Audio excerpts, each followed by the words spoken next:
ဆီယမတက်တက်ထုံးရေးချတယ်နေတိုင်းပြောပါတယ်ဆိုတဲ့စာအုပ်လေးကိုဖတ်ကြည့်ချင်ပါတယ်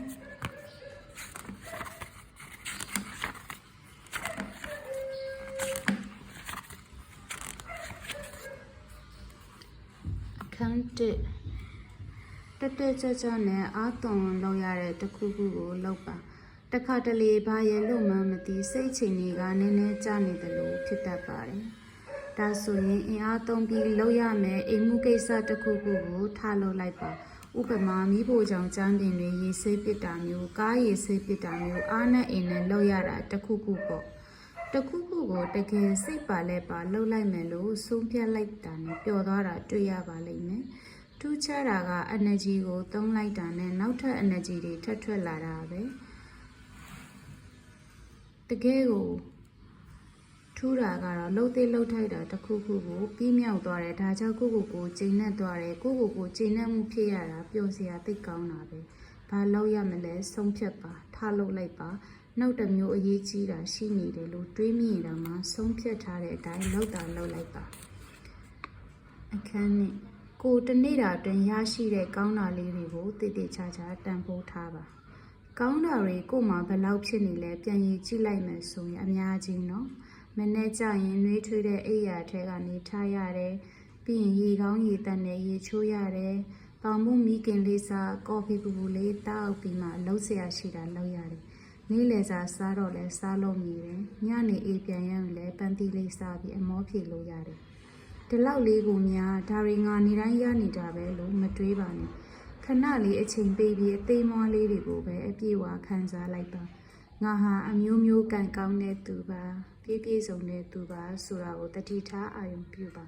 ပြီးတော့10မိနစ်လောက်ကြည်နူးနေလိုက်ပါအောင်ကျေးဇူးတင်ထိုက်တဲ့သူတွေကိုလည်းကျေးဇူးတင်တဲ့စိတ်ကလေးနဲ့ခဏနေလိုက်ပါအောင်စိတ်မှာဘလောက်ငြိမ်းချမ်းတဲ့ပျော်ရွှင်မှုဖြစ်လာတယ်လဲဆိုတာတွေ့ရလိမ့်မယ်ကိုယ့်ရဲ့နေ့စဉ်ဘဝထဲမှာရှိနေတဲ့မပြောပလောက်ဘူးလို့ဆိုရမယ်အကောင်းမှန်သမျှကိုတတိတရရှိတာတန်ဖိုးထားတာဟာပျော်ရွှင်ဖို့အတွက်ကြီးမားတဲ့အကျိုးပြုပါတယ်တက်တောက်သက်သာထိုင်လိုက်ပါခွက်လလလေးတွေကိုလက်ဖက်ချောင်းမွေးမွေးလေးခတ်ထားတဲ့ရင်းနှီးချမ်းလေးထည့်လိုက်ပါရင်းနှီးပူပူလေးအေးအေးဆေးဆေးတောက်ရင်ငါမှကောင်းတာတွေအများကြီးငါကန်ကောင်းလိုက်တာလို့ပီတိဖြစ်နေပါအခန်း3အနားယူဖို့လိုတဲ့အချိန်ကိုသိပါတခါတလေစိတ်မပျော်ရွှင်ဖြစ်နေတာကကိုအနားယူခြင်းတဲ့အချိန်မှာမနားရလိုက်ရလို့လည်းဖြစ်တတ်ပါတယ်အလုံးများပြီးတဲ့အချိန်ဘိုက်တင်းအောင်စားပြီးတဲ့အချိန်တရင်နှုတ်ပြီးပြန်မအိပ်ပျော်တဲ့ဘဲနဲ့မိုးလင်းသွားတာနဲ့ထားလိုက်ရတဲ့ထားကာစားအချိန်တွေမျိုးမှာလူကမှိုင်းကျသွားတယ်လို့ energy ကုန်သွားတာမျိုးဖြစ်တတ်တယ်ဒီလိုအချိန်တွေမှာနားချင်ပေမဲ့မနာပဲမဲ့လှုပ်เสียရှိတာတွေကိုလှုပ်ရအောင်မယ်ဆိုပြီးကိုအားတင်ပြီးအတင်း push လုပ်မိတတ်တယ် energy ထပ်ထုတ်လို့ရနေသေးတယ်ဆိုရင်တော့ကောင်းပါတယ်မဟုတ်ဖက်နဲ့တကယ်နားဖို့လိုနေတဲ့တိတ်ချရင်တော့ကိုယ့်ရဲ့နားချင်တယ်လို့ပြောတဲ့စိတ်ကလေးကိုလေးလေးစားစားသဘောထားတတ်တယ်နားပြီဆိုရင်လည်းနားတဲ့အချိန်လေးမှာတကယ်ကိုစိတ်ရောကိုယ်ရောအနားရမှကောင်းပါတယ်နော်နားပါတယ်ဆိုမှအင်တာနက်ကြည့်တာ Facebook ကြည့်တာတွေလုံးဝတတ်တယ်အတန်ဆူညံတာနေတဲ့နေရာကိုတွားလိုက်ပါလက်တွေချရှော့ချလိုက်ပါစိတ်ကိုငြိမ်းချမ်းတဲ့အာယုံလေးမှာထားပါဘာမှမတွေးပဲ2မိနစ်3မိနစ်လောက်အသက်ရှူတာလေးကိုတတိထားပေးပါအတွေးတွေရက်သားပြီးစိတ်ထဲမှာစကားသံတွေတိတ်သွားတာနဲ့ညီလာတယ်ညီနေတဲ့အထက်မှာအသာလေးနေလိုက်ပြီးစိတ်ချမ်းသာတဲ့အကျိုးကိုချက်ချင်းရပါတယ်ဆိုတာကိုတွေးသိလာပါလိမ့်မယ်ဒီလိုမကြာခဏလှုပ်ပြီးရင်တနေ့ကိုအလုပ်ပင်ပန်းပြီးမယ်ရွှေရွှေလန်းလန်းဖြစ်နေသေးတာတွေ့ရမှာပါလှုပ်เสียရှိတာတွေတော့အများကြီးရှိတာပေါ့ကို push လုပ်တာလည်းလုပ်ရမှာပဲပေါ့အနားယူချိန်လေးခဏပေးလိုက်တာနဲ့ဘာမှသိပ်ပြီးထိခိုက်မသွားပါဘူးအလုပ်တွေအချိန်ကြီးပြီးသွားမှာပါတက်တာအောင်မနေပါနဲ့ဒါပေမဲ့ခဏနားဖို့လိုပြီးလို့အချက်ပြတာကိုလည်းအလေးပြုပါကိုခန္ဓာနဲ့ကိုစိတ်ကိုပြောတာကိုတည်တည်ချာချာအာရုံပြုတတ်တဲ့အချက်ကိုလုပ်ပါနံပါတ်4ကခွတ်လွတ်လိုက်ပါ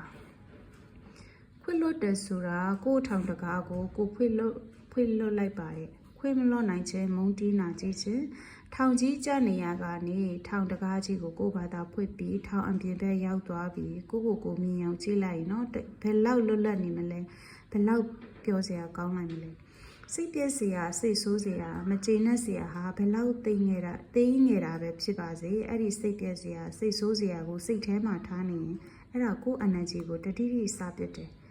ခွင့်လွတ်တယ်ဆိုတာသူ့လုပ်ရက်တွေကိုကောင်းပါတယ်တင့်ပါတယ်လို့ခံယူလိုက်တာမဟုတ်ပါဘူးခွင့်လွတ်တယ်ဆိုတာကိုပိုကောင်းတဲ့လူတစ်ယောက်ပိုပျော်တဲ့လူတစ်ယောက်ဖြစ်ခွင့်ပြုလိုက်တာပါကိုလည်းတတိပေးပါသူတို့ညံရီသူတို့စိတ်ထားကသူတို့နဲ့ပဲဆိုင်နေငါနဲ့ဆိုင်တဲ့ငါစိတ်ထားငါပိုကောင်းဖို့ငါအတိညာရင်းချက်ကိုဂရုစိုက်မယ်လို့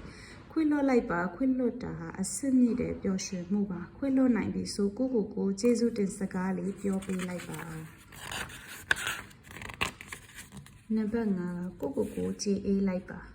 ကိုအမားတွေပြန်တတိယပြီးကိုစိတ်ဆိုးစိတ်ပြက်နေတာဘယ်လောက်များလဲလို့ဒါကြောင့်ကိုလည်းခွင့်လွတ်ခြင်းအေးလို့လို့သေးတာအဲ့ဒါတောင်ပိုတာအရေးကြီးသေးတယ်သူများမလို့ကိုခံရတာကအချိန်တန်မေ့ပြောက်သွားသေးတယ်ကိုမလို့နောင်တရတာကတမြင့်မြင့်ပိုခံရဆိုတယ်သူများမလို့ကိုခံရတာတဲ့ကိုမလို့ကိုခံရတာပိုခံရခက်တယ်အတေးထဲမှာတစ်ချိန်လုံးကိုအပြစ်တွေတင်နေတော့တာနော်ပြီးခဲ့တာတွေပြန်တွေးပြီးစိတ်ကူးထဲမှာအတေးနဲ့အတိတ်ကိုပြင်နေတာထက်ခါပဲအမားတွေစီကသင်ခန်းစာယူပြီးရင်ကိုနဲ့ငင်းချရေးယူလိုက်ပါတော့ပြီးခဲ့တာတွေကိုတွေးပြီးတော့တွေးနေတာဟာရှေ့ဆက်လို့မရအောင်ကိုလမ်းပိတ်တယ်လို့ဖြစ်နေတယ်ကိုလူအစ်စ်တယောက်ဖြစ်ဖို့လမ်းဖွင့်ပေးလိုက်ပါတော့အဲ့ဒီအစ်စ်ကပိုပြီးချစ်တတ်တဲ့သူပိုပြီးကျင်နာတတ်တဲ့သူပိုပြီးနားလည်တတ်တဲ့သူပိုပြီးရစ်ချက်တဲ့သူပိုပြီးဉာဏ်ရှိတဲ့သူဖြစ်လာမယ်ပြီးတော့လေကိုဟာမှန်တာတွေလုပ်ချင်တဲ့သူမှားတော့ရင်လည်းမှားပြင်ချင်တဲ့သူအကောင်းတွေဖြစ်လာဖို့ပဲအမြဲကြိုးစားတဲ့သူပါဆိုတာလည်းမမေ့ပါနဲ့ငါအမှားတစ်ခုကိုနှစ်ခါမမှားစေရဘူးလို့ကတိပြုလိုက်ပါပိုကောင်းတဲ့ဘက်ကိုပြောင်းလဲနိုင်စွမ်းရှိတဲ့ကိုပျော်ရွှင်စွာကြိုဆိုလိုက်ပါ